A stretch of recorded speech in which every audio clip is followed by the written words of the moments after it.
Čaute, dobrý deň, guten tag, good morning, zdravstvujte,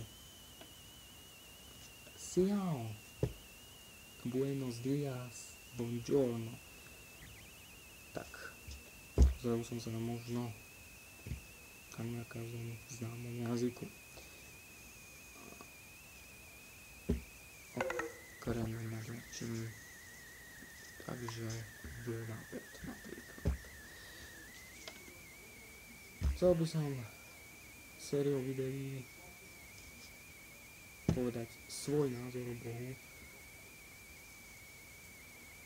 svoj názor o tom, čo sa píše v Božom slove. To znamená v Biblii, respektíve, ale lepšie povedané v Novej zmluve. Týchto videí bude 68.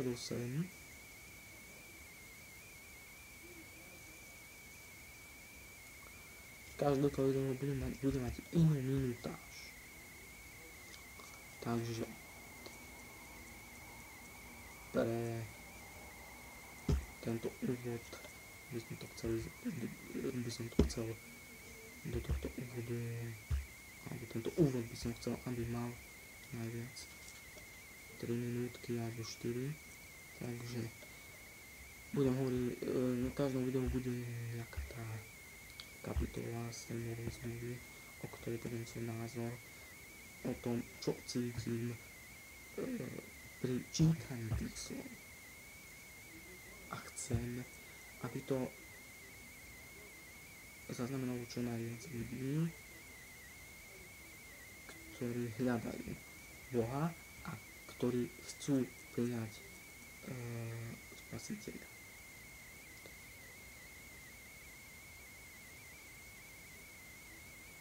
Prvou kapitolou, ktorou začnem, bude Matúš. Ja budem rád, ak sa tí ľudia budú k tomu vyjadrovať v komentároch. Samozrejme, v tom ďalšom videu sa k tomu zase, v prípade budem nejaké názory, tak sa budem vyjadrovať. Takže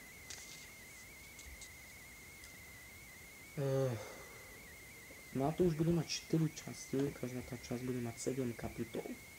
Bude nasledovať Marek, 2 časti po 8 kapitol. Lukáš, 3 časti po 8 kapitol. Ján zná 4 časti, 3 časti po 7 kapitol. Skutky apoštolov budú podobne ako Matúš, 4 časti po 7 kapitol. List Rímanom a prvý list Korinťanom budú 2 časti po 8 kapitol. Druhý list Korinťanom bude mať tiež 2 časti, ale bude to rozdelené na prvú časť 7 kapitolovú a druhú časť 6 kapitolovú.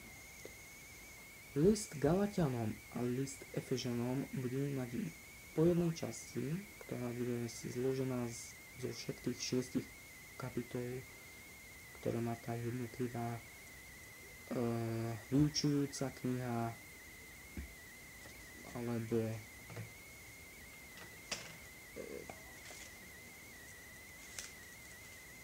historická kniha.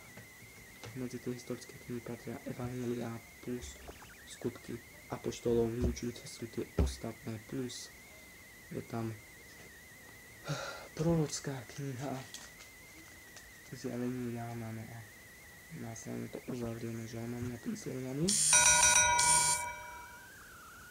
Vrátime sa tam, kde sme boli, Galatianom a Efežanom, jedna časť 6 kapitol, 2. List Filipenom bude mať jednu časť po 4, čiže jednu časť a 4 kapitoly, takže list Filipenom má len 4 kapitoly. Takisto Kološanom, 1. Tesaloničanom a 2. Tesaloničanom obidve po jednej časti, čiže prvá časť bude mať 5 kapitol, druhá 5 kapitoly. 1. Timoteovi, 2. Timoteovi takisto po jednej časti 6 až 4 kapitoly List Titovi budú mať len jedna časť 3 kapitoly, Filemónovi jedna časť 1 kapitola, takže to bude taká možno 10-15 minútová záležitosť. List Židom 2 časti, prvá 7 kapitol, druhá 6 kapitol. List Jakuba 1 časť 5 kapitol, prvý list Petra 5 kapitol, čiže 1 časť, druhý list Petra tiež 1 časť 3 kapitoly, prvý list Jánov 1 časť 5 kapitol, druhý list Jánov aj tretí list Jánov má 1 kapitolu, takže to zhrnieme, to je 1 časť, teda druhý list Jánov bude 1 časť s tou jedinou kapitolou a tretí list Jánov tiež. List Júdov taktiež. No zjavenie Jána budú mať 3 časti, prvá 8 kapitol a ďalšie 2 po 7 kapitol. Žalmy, tých bude najviac, pretože žalmy to sú viac menej tiež na zamyslenie, takže a tam je tiež niečo čo dodať. Takže tam to bude až 20 častí.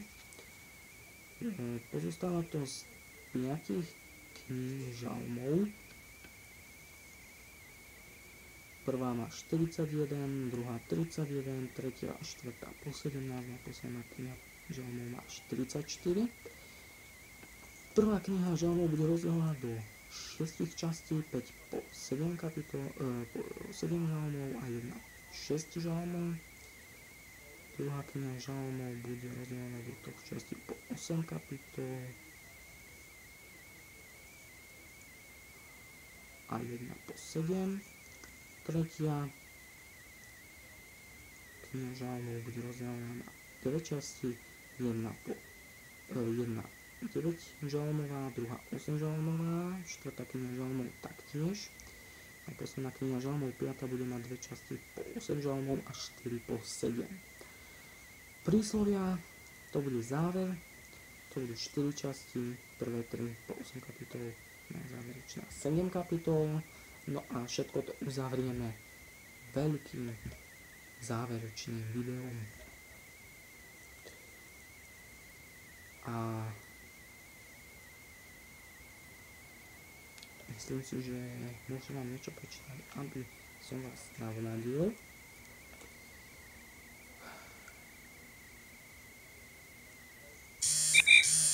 No a možno si povedať napríklad taký list Rímanom, ktorý budeme mať v 17. a 18. časti, takže list Rímanom a verš. Ale Boh dokazuje svoju lásku k nám tým, že Kristus umrel za nás, keď sme boli ešte hriešni. Tomuto veršu sa budeme viac venovať v tej 17. 18. alebo sa budem ja venovať v 17. 18. časti. Ale týmto veršom hovorí Boh, že nás miluje. A miluje nás viac ako všetko zlato, všetok poklad na tomto svete. Môžeme si tiež povedať ďalší list Rímanom, ako je napísané, niet spravodlivého ani jedného. To tiež hovorí o tom, že všetci sme hriešní a všetci sme hriešníci. Naopak, Ježiš sa stal hriechom tým, že prebral hriechy všetkých ľudí na zemi na seba.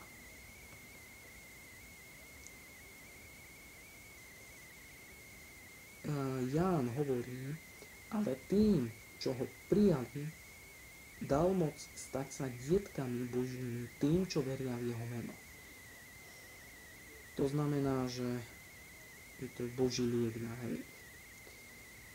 A všetci môžu byť určite spasení, hovorí o tom list Rímanom. Každý človek totiž, ktorý vyzýva meno Pánovo, bude spasený. Takže týmto veršom sa s vami učím a dovidenia.